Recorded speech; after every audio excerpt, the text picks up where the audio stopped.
Body में, हमारे शरीर में 3.5 करोड़ रोम राज्य है। 3.5 करोड़ रोम विकसित हो जाना चाहिए और सारे धातुएं खिल जानी चाहिए और आनंद और उल्लास के साथ समर्पण होना चाहिए। मैं समस्याओं की बात बताऊं तो हमारी सप्ताह की समस्याएं होती है मुख्यतः, बाकी हजारों लाखों करोड़ों में अनेक समस्याएं हैं। मैं 7 मुख्य समस्याओं की बात बताऊं। इस 7 समस्याओं का समाधान भगवान राम के जीवन चरित्र में है। सबसे पहली समस्या हमारी होती है अर्थ की। अर्थ के बिना कुछ नहीं होता है। सेकंड नंबर में आता है अर्थ की समस्या पूरी होगी फिर आप क्या जाएंगे डॉक्टर के पास, आरोग्य। तीसरे नंबर में इस विश्व का कितना भी नास्तिक व्यक्ति क्यों न हो, जब उसका भी अंत समय पास में आता है तो उसको भी नास्तिक से नास्तिक व्यक्ति को भी तो अध्यात्म की जरूरत पड़ती है। तीसरी समस्या हमारे अध्यात्म की। आज हमारा अध्यात्म तो किताबों में पढ़ा है।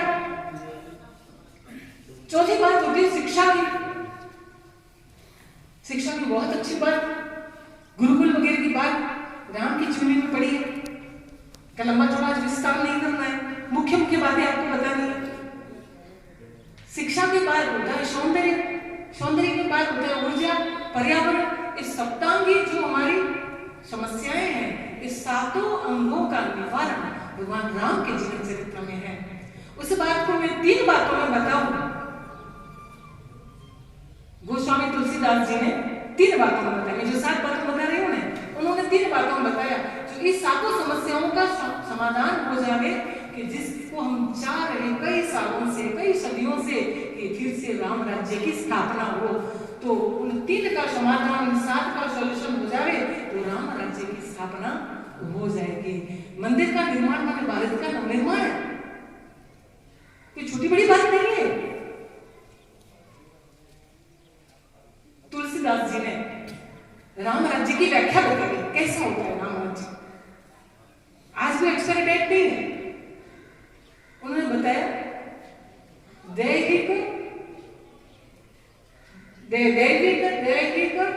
भौतिक तापा, सबको पता है दैहिक भौतिक तापा राम राज्य में कदगुण व्यापार।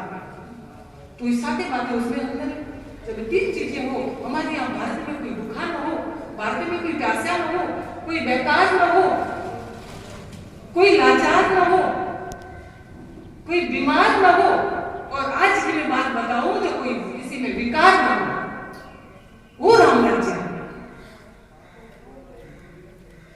परमात्मा की जीवनी में सारी चीजें होती है। अयोध्या की धन्य धरा के ऊपर जब उनकी जीवन चरित्र पूरा जीवंत होगा तो कई लोग उसको देखकर प्रेरणा लेंगे और राम राज्य की स्थापना होगी।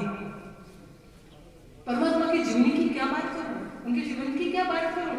मैं केवल आपको नामस्मरण की एक छोटी सी बात बता के फिर आज कई लोगों की भावना थी कि भगवान राम और गाय दोनों एक दूसरे से संलग्न है। आज राम की जब बात है कि परमात्मा राम ने अपने जीवन के हर प्रसंग में उन्होंने गौदान किया, उन्होंने भी दान किया।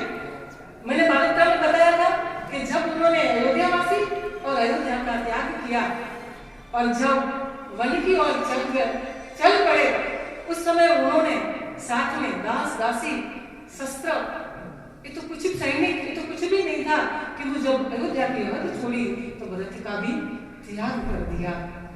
त्याग है, दान देना माने त्याग करना। तो परमात्मा के जीवन चरित्र से ही सारी चीजें मिलती है। एक रूपक घटना, युद्ध विराम होने के बाद सब बैठे हैं। प्रश्न आया कि रावण के पक्ष में लड़ने वाले और भगवान राम के पक्ष में लड़ने वाले जो सैनिक थे, यहाँ मानव सेना थी, तो मृत्यु के उपरांत कहां गए। जवाब मिला कि सामने पक्ष में लड़ने वाले सभी स्वर्ग में गए और राम के पक्ष में लड़ने वाले सभी नरक में गए। सुनने वाले को समझ में नहीं आया कि ऐसा कैसे होगा। इसके पीछे भी परमात्मा राम का नाम स्मरण की अनंत महिमा इसमें छिपी हुई है। समझ में नहीं आया, लॉजिक समझाया।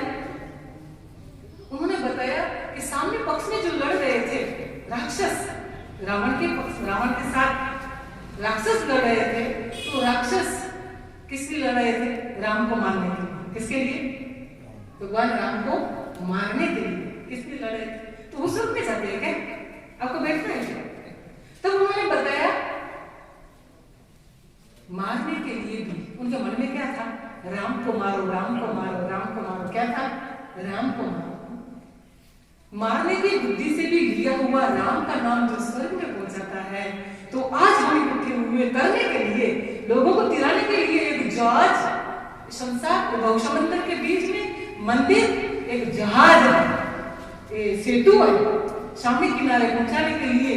तो आज हम जो मारने की बुद्धि से लिया हुआ भगवान राम का नाम जो तिरा देता है, स्वर्ग में पहुंचा देता है, तो हम तारने की बुद्धि से, जब तिरने की बुद्धि से सारे काम करना है, तो क्या नहीं होगा बताओ आपको? आपका काम, आपका समयदान, आपका श्रमदान, आपका धनदान, आपका जीवनदान, तन मन धन सबका जो समर्पण है, क्या नहीं कर सकता बताओ? क्या नहीं हो सकता? सब कुछ संभव है। हम सब भाग्यशाली है कि ऐसा एक मौका हमारी इस आयु काल में, हमारे इस समय में मिला। जो पीढ़ियां चली गई वो नहीं देखेगी, आने वाली है वो केवल मंदिर देखेगी। जो हमको निर्माण का मौका मिला, उसमें धन संग्रह करने का जो मौका मिला, तो एक दिल्ली का भी सेतु में, राम सेतु में योगदान हो सकता है, तो हमारा क्यों नहीं?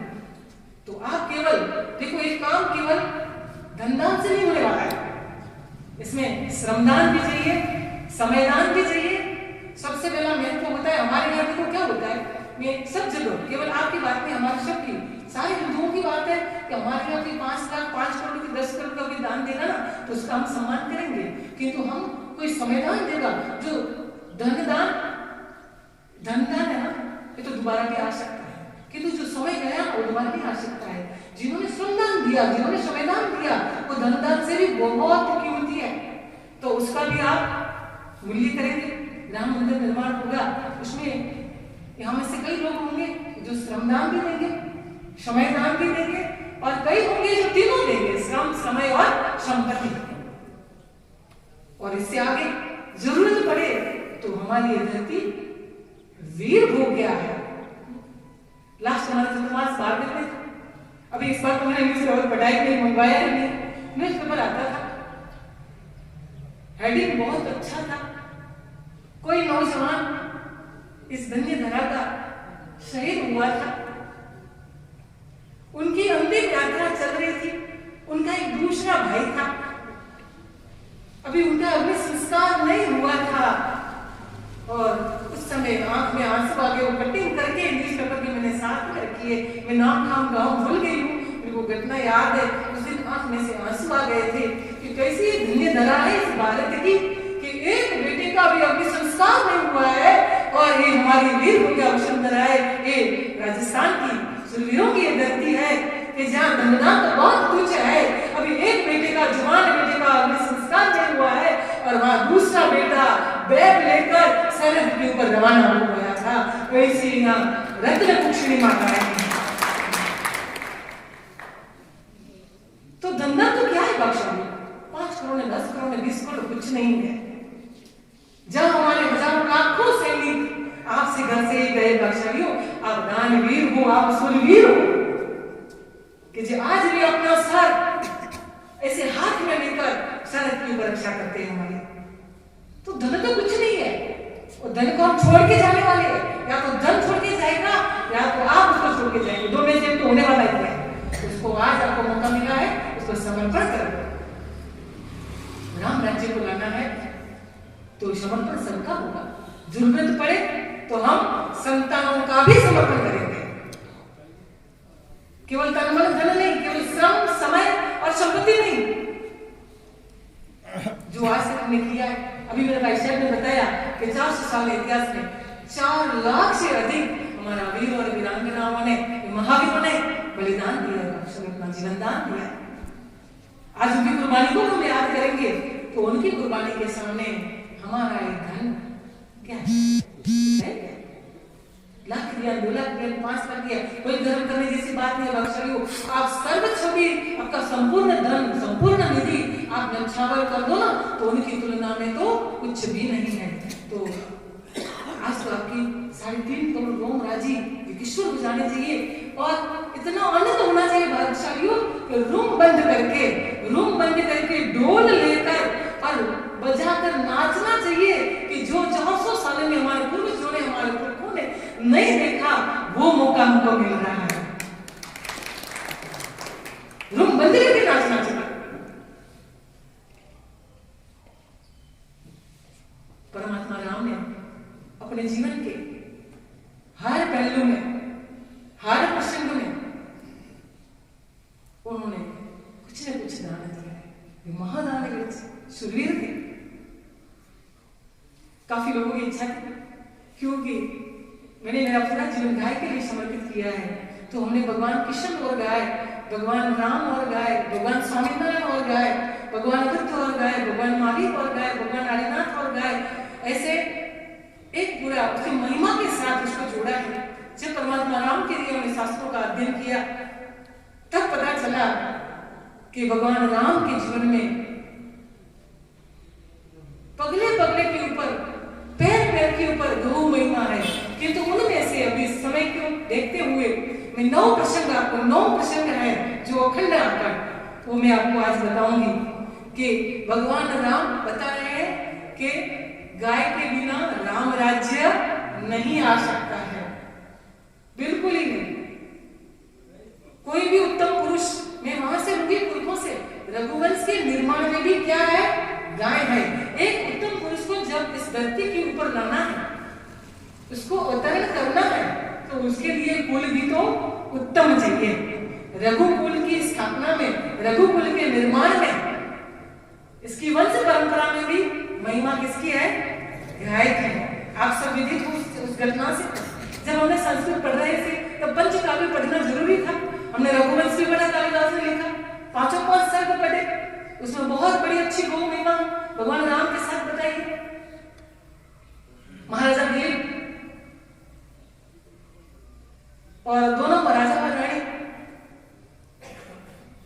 जीवन के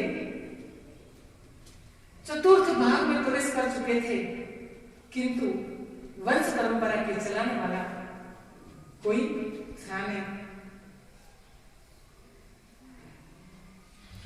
अपने कुल के गुरु वशिष्ठ जी के पास, जो बहुत बड़े साइंटिस्ट थे, उनके पास उन्होंने निवेदन किया।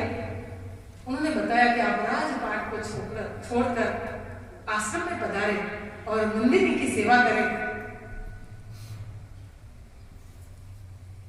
बहुत बड़ी महिमा रघुवंश में 216 नंबर के श्लोक में बहुत बड़ी महिमा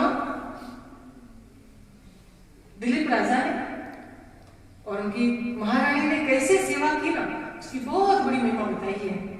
राजपाट सबको छोड़कर, जब गौ महिमा की बात चल रही है, भगवान राम के साथ कहां कैसे कैसे दान दिया है, तो आपको भी पता चले जिन्होंने इतना कुछ किया है, तो हम क्यों नहीं करें। छोड़कर आश्रम में पधार गए, नंदिनी की सेवा में लग गए। उन्हें बताया जब नंदिनी खड़ी होती है तो राजा खड़े रहते थे, वो चलती है तो वो चलते थे, एक परछाई की तरह उनकी सेवा कर रहे हैं। वो बैठते थे तब बैठते थे, वो जब पानी पीते थे तभी पानी पीते थे, वो जब चारा चलते थे तभी भी वो खाते थे। जब वो गाय बैठती थी और आराम करती थी तब उनकी सेवा करते थे।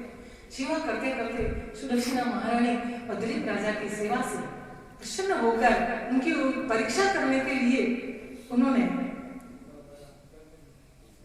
शेर का रूप धारण किया। बहुत लंबी चौड़ी कहानी है, एक प्रसंग से लेकर 9 दिन की कथा हो सकती है। मैं आपको उसको समेट कर शॉर्टकट में बता रही हूं। उस परीक्षा में आत्मसमर्पण उन्होंने कर दिया और महाराजा और महारानी दोनों की जीत हुई। कामधेनु प्रकट हुई। कामधेनु ने बताया कि आप मेरे को सामान्य गाय नहीं समझना, मैं केवल दूध देने वाली गाय नहीं हूं, मैं कामधेनु हूं। मैं आप सभी को बता रही हूं, हमारी भारत की देसी गाय, हमारे पास 350 नस्लें थी। अंग्रेजों की और हमारे सबकी, हम देशी अंग्रेज है, वो विदेशी अंग्रेज है। महती कृपा से हमारे पास 32 ब्रीड बची है, केवल 32, 350 में से। हमारी भारतीय देशी गाय आज भी साक्षात कामधेनु है, आज भी। उन्होंने बताया कि केवल आप दुग्ध पान करो मेरा, आपकी मनोकामना पूर्ण होगी। हमारे आयुर्वेद में लिखा है, हमने आज भी जो रघुकुल के निर्माण में जो दूध की महिमा है, वो दूध की हमारी कामधेनु की महिमा आज भी जीवन है भाग्यशालियों। हमने कई कार्यक्रम में कई लोगों को जो आज दिन ब दिन हमारे यहाँ अंधत्व और अंधत्व, आखिर बहुत लोग पढ़ रहे, बहुत पढ़ रहा है, बहुत। हमारे आज 100 दंपतियों में से 50-50 बताऊं ना तो 50 दंपतियों को प्रॉब्लम हो रहा है, डॉक्टर के पास लाइन लगी है। हमने सहजता से बताया, हमारे आयुर्वेद ने बताया कि सकृत शुक्रक्रम हमारे गाय के पंचगव्य है, वो सकृत शुक्रक्रम है।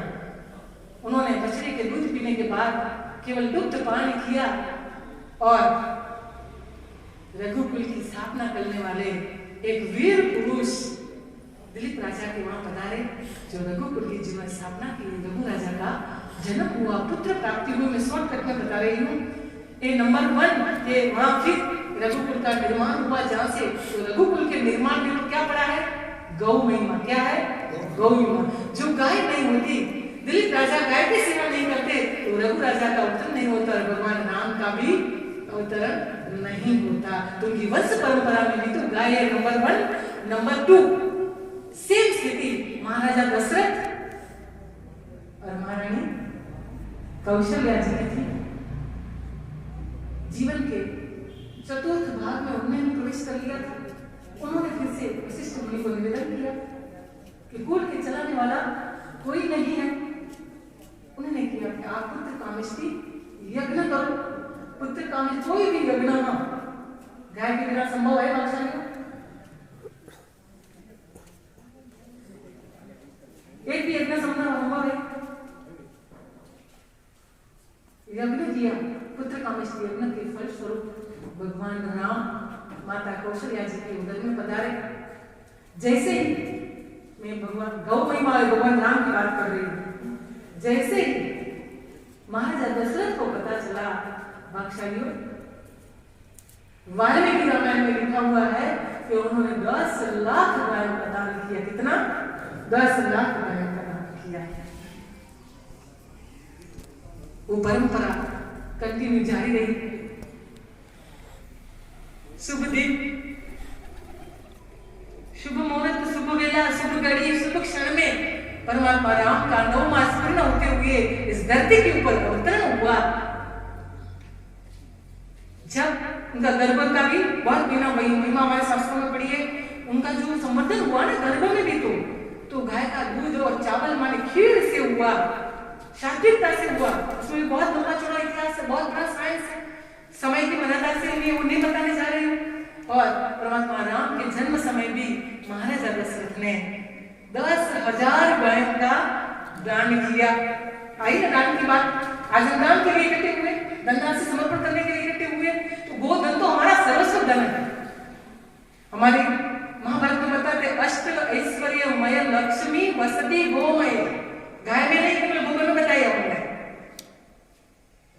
इससे बड़ा कोई धन है नहीं पक्ष, जिसको हमने शास्त्रों के आधार पर और साइंस के आधार पर साबित किया है, प्रूफ किया है कि आज भी हमारी गाय माता साक्षात कामधेनु है और अष्टलक्ष्मीमय है। केवल लक्ष्मी नहीं, अष्टलक्ष्मीमय है। वहां दान किया। भगवान राम का 3 घटनाएं हुई ना, वंश परंपरा, नंबर 2 गर्भ में अवतरण, नंबर 3 षष्ठी प्रवर्तन, नंबर 4 बाल्यावस्था। जैसे परमात्मा श्री कृष्ण की बाल्यावस्था गौ महिमा से मंडित है, वैसे ही भगवान राम की बाल्यावस्था भी वाल्मीकि रामायण में बताया गया है कि जब भगवान राम आंगन में बांधे हुए छोटे छोटे बछड़ा और बछड़ी के साथ खेल कूद करते थे, तब महाराजा दशरथ और कौशल्या जी को बहुत ही आनंदित होते थे। और उसमें जो आप सभी को विदित है कि पायशा अवतार नाम कैसे लिया भगवान का, कि उस समय जैसे वहां हमारे ऊपर दूध दही वगैरह ऊपर बांध के रखते थे, जैसे भगवान श्री कृष्ण ने मटकी फोड़ी, वैसे ही भगवान राम ने भी तो वाल्मीकि रामायण में बताया है, उन्होंने भी मटकी के ऊपर से सारा नीचे उतार कर और परिवार में सब बच्चों को उन्होंने बांट दिया, दूध दही मक्खन वगैरह, और भगवान ने पाया सा अवतार नाम धारण किया। तो ये बाल्य अवस्था भी भगवान का गौ महिमा से मंडित है। अध्यात्म रामायण में बताया है वत्सलियों कि वहां भगवान चलते चलते जा रहे और मुंह में, उसके पीछे बहुत रहस्य है, मुंह में चावल और दही मुंह में भरा है और भगवान भाग रहे, खेल कूद कर रहे हैं, तो मुंह में चावल और दही भरा है, बहुत सारी चीजों को इंडिकेशन करता है बख्शलियों। हमारा भोजन आज तामसिक हो चुका है, जिसके घर में गो रस नहीं है उसका भोजन तामसिक है, वो इंडिकेशन करता है, और जिसके घर में दूध दही मक्खन और घी है, छाछ है, तो उसका भोजन सात्विक है। बहुत कुछ इसके साथ संलग्न है। नंबर 5 में जाएंगे, बहुत लंबी चौड़ी कहानी है, मैं शॉर्ट शॉर्ट में बता रही हूँ आपको। भगवान राम और गाय। नंबर 5 परमात्मा का लग्न। वाल्मीकि रामायण में बताया गया वत्सलियों कि हमारे यहाँ हिंदू समाज में जब बेटी का शादी होती है तब गौदान की महिमा तो है, उसके पीछे बहुत बड़ा लॉजिक है बख्शाली। हमने इसके ऊपर भी जब हमारे राजपुर में बख्शाली की वहां शादी थी, उन्होंने आमंत्रित किया था, उन्होंने बोला बख्शाली हम शादी में जाते नहीं है, उन्होंने बोला शादी से पहले आपको पधारना है, और मेरे को विषय देख दिया गया था कि जब बेटी को लिखता सुदीता नाम था, बेटी को जब गौदान देते हैं उसकी शादी में क्या महिमा है, तो 170 चैनलों के ऊपर पूरे विश्व भर में तो लाइव था। तो बेटी के लिए गौदान की तो बहुत बड़ी महिमा है। अभी विषयांतर होगा इसलिए मैं नहीं बताऊंगी, किंतु यहाँ भगवान राम के लग्न में जब गौदान की महिमा जनक महाराजा ने सामने से बोला, दशरथ महाराजा को निवेदन किया और उन्होंने बताया कि यार राम और लक्ष्मण के हाथों से आप, राम और लक्ष्मण से हाथों से आप मांगलिक रूप में गौदान करा के फिर मंगलिक कार्यक्रम का आरंभ करें। महाराजा दशरथ ने 1 2 3 4 नहीं बख्शालियों, उसके पीछे भी बहुत चीजें, बहुत बड़ा साइंस पड़ा है। उन्होंने सुवर्ण सिंहों से मंडित, जिनका श्रृंग सुवर्ण से मंडित है, सुवर्ण सिंहों वाली 4 लाख गायें, कितनी गायें थी? 4 लाख गायें, और दोहन का पात्र साथ में दिया था। किसका? गाय को ने किसका दिया था वो पात्र? किसका दिया था? कांसे का। गाय का दूध प्लास्टिक में नहीं, गाय का दूध लोहे में नहीं, गाय का दूध कोई एल्यूमिनियम की बाल्टी में नहीं होना चाहिए, कांसे के पात्र में होना चाहिए। तो वो हमारे नाम में इंडिकेशन करती है, तुम्हारे नाम का जीवन चरित्र वो इंडिकेशन करता है। और उन्हें 4 लाख गायों के साथ उन्होंने कांसे का पात्र दोहने का पात्र साथ में दान किया था। आया वो महिमा लग्न में। आगे बढ़ेंगे, बहुत लंबी छोड़ी कहानी है।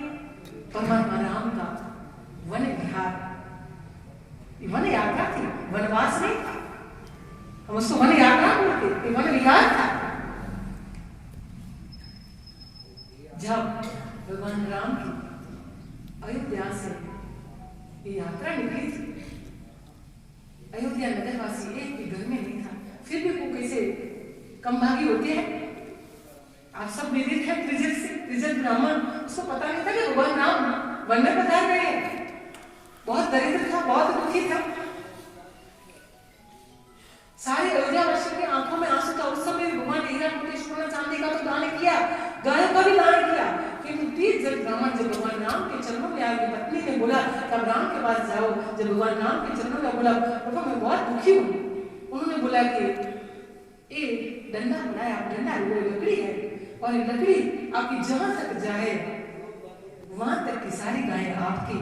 उन्होंने ऐसे घुमा घुमा कर लकड़ी को दूर फेंका, इस डंडे को शरीर को पार करके वो डंडा हजारों लाखों गायों के बीच में एक नंदी था, उस नंदी के चरणों में जाके पड़ा। वहां तक थी हजारों गायों दान में देकर भगवान राम ने वन यात्रा की ओर प्रयाण किया। वो इंडिकेशन करता है कि इस अयोध्या का राजा मैं नहीं, किंतु गायों का दान देकर बताते हैं कि इस विश्व की साम्राज्ञी गावो विश्व से माता, इस देश की साम्राज्ञी, इस अयोध्या की साम्राज्ञी तो हमारी गाय माता है। निकलते समय भी दान देते देते निकले। कितनी 6 घटनाएं हुई। अभी 3 और बता दूं। जब भगवान राम का वन गमन, ये वन विहार और युद्ध, ये भी बहुत लंबी चौड़ी कहानी है, बहुत रोशों से भरी भरी कहानी है। गौ ब्राह्मण रक्षार्थ ही भगवान का युद्ध था, न कि सीता के लिए, सीता जी के लिए नहीं था। वशिष्ठ जी ने किसके लिए बताया था युद्ध करने का? जब रावण के अनुचर जहां जहां भी गाय और रावण को देखते थे, रामचरितमानस में एक बात आती है, जहां जहां भी देखते थे वहां वहां वो आग लगा देते थे। गौ ब्राह्मण रक्षार्थ युद्ध था और उन्होंने कई ऐसे दुष्ट तत्वों का संहार किया। किसके लिए किया? गौ ब्राह्मण रक्षा थे। तो भगवान का युद्ध भी तो गौ रक्षा के लिए था। उसके बाद युद्ध प्रारंभ करने, युद्ध विजय के बाद जब परमात्मा का अयोध्या में पुनः प्रवेश, उस प्रवेश के समय वाल्मीकि रामायण में वर्णन है कि कई कलशधारी साथ में थे, कई शुभ चिन्ह मांगलिकधारी साथ में थे। उसके साथ साथ भगवान राम के नगर प्रवेश में हजारों लाखों गायें, सुवर्ण और चांदी के आभूषणों से मंडित गायें भी भगवान राम के साथ साथ प्रवेश की थी। और जब राज्य अभिषेक के